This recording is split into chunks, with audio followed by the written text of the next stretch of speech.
مخاطبین از رسانه پشت پرده ماجرای فیلم استاندار سابق یادتونه میگه که منم داشتونی رو آقای گلزار جابجا کرد. درود به مخاطبین عزیز، بنده امین فردین به همراه تیمم بار دیگه با یک برنامه پشت پرده دیگه با شما هستیم و امیدوارم که هر کجا این کره خاکی که هستید و صدا و تصویر من رو میبینید و میشنوید حال دلتون خوب باشه. قطعا این روزها خبر اعتصابات و اعتراضات سراسری مردم در تاریخ 14 و 15 و 16 آذر ماه رو شنیدید. اعتصابات و اعتراضاتی که لرزه به اندام مقام ها و مسئولان و ساندیسی ها و سایبری های جمهوری اسلامی انداخته و حسابی از این اعتصابات و اعتراضات ترسیدن و از اون طرف دم مردم گرم که پیوستن به این اعتصابات و اعتراضات. کسایی که ماشین داشتن، ماشینای سنگین داشتن، کسایی که بازاری بودن یا کسایی که دانشجو بودن یا دانش آموز بودن و همه پیوستن به این اعتصابات و اعتراضات سراسری. ولی از اون طرف ما شاهد این بودیم که بسیاری از بازاری ها و کسایی که دلبسته و وابسته به اون حکومتن شروع کردن این وسط نخاله انداختن و گفتن که آی ما بدبخت میشیم، ما بیچاره میشیم اگه 3 روز تعطیل بکنیم، کرایه مغازه منو تو میدی، خرج زن و بچه منو تو میدی، اگر من 3 روز تعطیل بکنم 1000 تا اتفاق برام میفته، تو پاسخگویی. بعد جواب همین اشخاص بگم و اگر شما هم شنیدید همین حرف منو بهشون بزنید یا همین ویدیو منو براشون بفرستید که عزیز من وضعیت حال حاضر گشنگی خانواده تو و وضعیت بدبختی تو که با 3 روز تعطیل کردن به گشنگی و چه کنم میفتی، همون سیستم و همون جمهوری اسلامیه که یک بلایی رو سر تو آورده که تو نمیتونی 3 روز تعطیل بکنی. پس اون فقر و بدبختی تو اون سیستمه. پس وای به حال تو که فکر میکنی این 3 روز اعتصابات عامل بدبختی و بیچارگی توه. مردم دارن اعتصابات و اعتراضات میکنن که اگر به جای 3 روز 30 روز هم تعطیل بکنن باز یه پولی توی جیبشون و توی حسابشون باشه که بتونن به آرامش زندگی بکنن. آرامشی که حق مردمه با همون ثروت و اون همه منابعی که تو اون کشوره که یه عده دارن چپاول میکنن و یه عده دارن میخورن.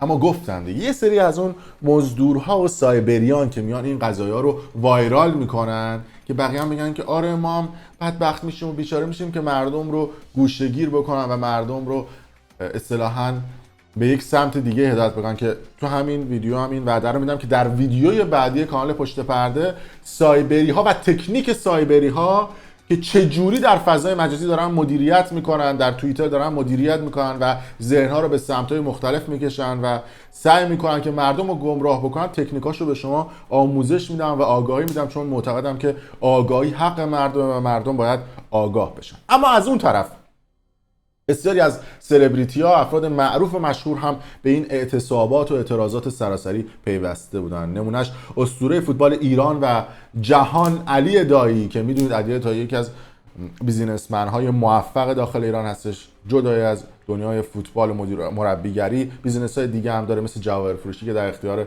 خانومش، لباس فروشی یا رستورانی که دست برادرشه و بیزینس های مختلفی که داره، که عنوان کرده بوده که در تاریخ 14 و 15 و 16 آذر ماه کلیه فعالیت های اقتصادیش رو تعطیل میکنه و به نوعی عملا چراغ سبز نشون داد به این اعتصابات و اعتراضات که محبوبیتش این روزها مثل علی کریمی و خیلی دیگه از سلبریتی ها مثل وریا غفوری بین مردم چند برابر شده. حالا نه تنها عاشقان فوتبال، نه تنها طرفداران استقلال و پرسپولیس، بلکه همه مردم این افراد رو دوست دارن و اتحاد یعنی همین. پیش از این اون کسانی که تو اون سیستم مدیریت میکنن با اتاق فکرشون سعی میکردن که این اتحاد رو به هم بزنن و استقلال پرسپولیسش میکردن، زن و مردش میکردن، نمیدونم جدا کردن و تفکیک های جنسی انجام میدادن. اونا بودن که دنبال گسستگی بودن، اونها هم که به دنبال این نیستن که اتحاد صورت بگیره. ولی ما حالا دیدیم که این اتحاد اتفاق افتاده. از اون طرف بسیاری از سایبری ها و دلبسته ها و وابسته ها، افراد پرنفوذ اون دولت هم سعی کردن که چوب لاچرخه امثال علی دایی بذارن و حتی در خبری عنوان شده که رستوران جواهر فروشی علی دایی پلم شده. خبرگزاری ایسنا هم حتی به این قضیه پرداخته بود و گفته بود که در پی انتشار اخباری که اومده بوده بیرون در فضای مجازی، ایسنا گفته که از قوه قضاییه ما استعلام گرفتیم و رستوران و جواهر فروشی علی دایی به دلیل همراهی با فراخوان اعتصابات از سوی پلیس اماکن عمومی پلم شده. همچنین مرکز رسانه قوه قضاییه نیز در تایید این خبر اعلام کرد که در پی همراهی با گروه‌های ضد انقلاب در فضای مجازی در راستای اختلال در آرامش و کسب و کار بازار دستور قضایی برای پلم گالری جواهرالات نور هم که خانم علی دایی مدیریت میکنه صادر شده و جالب بدون که از هشتگ مهسا امینی هم خبرگزاری ایسنا استفاده میکنه. اینم در نوع خودشون هم دیگه قبول کردن که این هشتگ شده یک رمز و حتی برای ویو گرفتن یا دیده شدن هم سعی میکنن که از اینو هشتگ ها استفاده کنن یا حتی هشتگ ناآرامی های بعد از مرگ مهسا امینی که در بیشتر اخبارشون سعی کردن که از این هشتگ استفاده بکنن. مثلا رکورد گردشگری در ایران، من نمیدونم چه ربطی داره که اومدن از هشتگ مهسا امینی استفاده کردن یا از هشتگ سقوط هواپیمای اوکراینی که این هم نشون میده که برای اینکه بخوام ویو بگیرن تو خبرگزاریشون از هشتگ های بی ربط استفاده میکنن. اما برگردیم به همون خبر اعتصابات و اعتراضات سراسری که البته بازم بعد بگم که دم همه مردم گرم در جای جای ایران که کرکر مغازه‌شون رو پایین کشیدن. البته من قبلا هم یه استوری گذاشته بودم در هسته مرکزی بازار تهران، اون گنده بازاریاشون هیچ وقت اعتصاب و اعتراض نمیکنن و قبلا هم اینو گفتم، به خاطر اینکه خیلیاشون دلبسته و وابسته اون حکومتن یا امتیازات لازم رو از اون حکومت گرفتن. و اگر شما دقت بکنید در هیچ کدوم از این فراخوان‌ها و اعتصابات اون بازاری‌های گنده تهران نمیان سمت مردم و اعتصاب و اعتراض نمی‌کنن. از اون طرف هم ما حتی شاهد بودیم که اومدن چند روز پیش قبل، البته ما میدونید که چند روزی هستش که این فراخوان‌ها صادر شده که در تاریخ 14 و 15 و 16 آذر ماه اعتصابات و اعتراضات سراسری صورت بگیره. ما شاهد بودیم که یه خبر فیک هم اومد توی فضای مجازی منتشر شد که من همون روز اومدم استوری گذاشتم و این قضیه رو تکذیب کردم که من گفتن که آی این اعتصابات شما مردم جواب داد و این اعتراضات شما جواب داد، گشت ارشاد قراره کلا جمع بشه و یه خبر هم منتشر کردن. یعنی من به شما ایمان میدم این گشت ارشاد واسه اینا نوندونیه.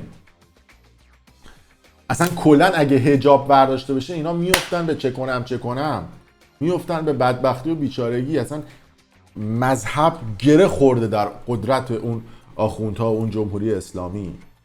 پس شما یعنی باید فکر کنم فرض محال باشه که بخوان این گشت ارشاد رو جمع بکنن. شاید هم مثلا اسم گشت ارشاد رو عوض بکننش مثلا سبزی پلو ارشاد یا مثلا باقالی پلو با ماهی مثلا ارشاد، مثلا اینا رو مثلا بخورن اینا ارشاد بخوام بکنن مردم. ولی که این شما فکر بکنید که اینا بخوان یه همچین کاری رو بکنن و اینا نون دونیشون تو اینه، کلی هر سال بودجه براش میگیرن، کلی داخلش بخور داره واسهشون چرب و چیل این قضیه.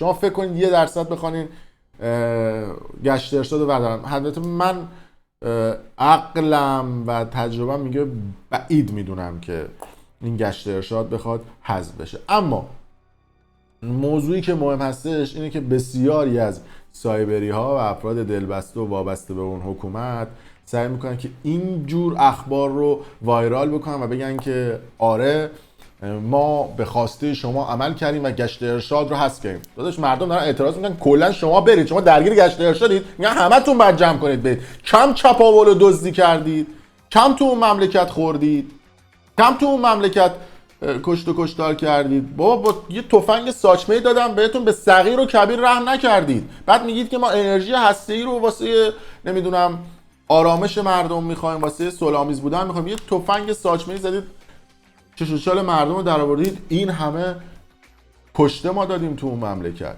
البته خودشون و بسیاری از آدم‌های سایبری و دلبسته و وابسته به اون حکومت میگن که نه ما کسی رو نکشتیم، بیگانگان بودن که کشتن.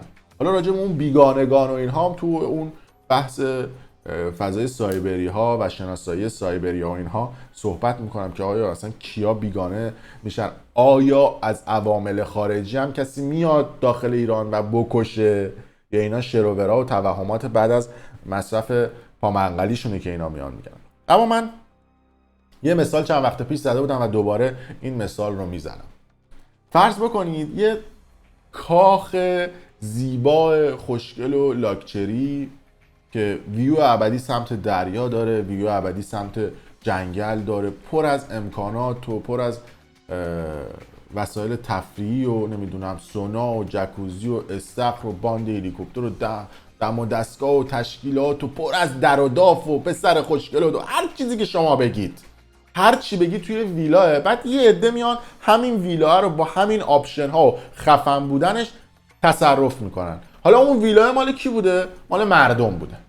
از اون طرف مردم میگن که آقا چرا یه چند نفر آدمن که دارن میرن تو این ویلا اشغال میکنن، نمیدونم داف میزنن، ویو دارن، استخر دارن، جنگل دارن، همه چی دارن، مسافرت دارن، این پول دارن، پول از اونجا منابع نامحدود داره ور میدارن برای خودشون میرن اشغال میکنن. ما مردمی که بیرون کاخیم حقمونه بیایم توی کاخ و از این منابع استفاده بکنیم. ولی اون آدمایی که داخل کاخن و یه آدم محدودن شروع میکنن چپاول و دزدی کردن. هر کی که بخواد از در کاخ بیاد تو، از دیوار کاخ بیاد تو، از سقف کاخ بیاد تو، از زیر زمین کاخ بیاد تو، میگن تو چرا میخوای بیای تو؟ یا میزنن میکشنش یا میزنن سرنگونش میکنن. شما هم خودتون اگه توی اون کاخه باشی، جای اونا باشی، نمیذاری یکی دیگه از بیرون بیاد دیگه. میگی من حالا فعلا خودم باشم اشغالم میکنم، برای چی یکی از بیرون بیاد؟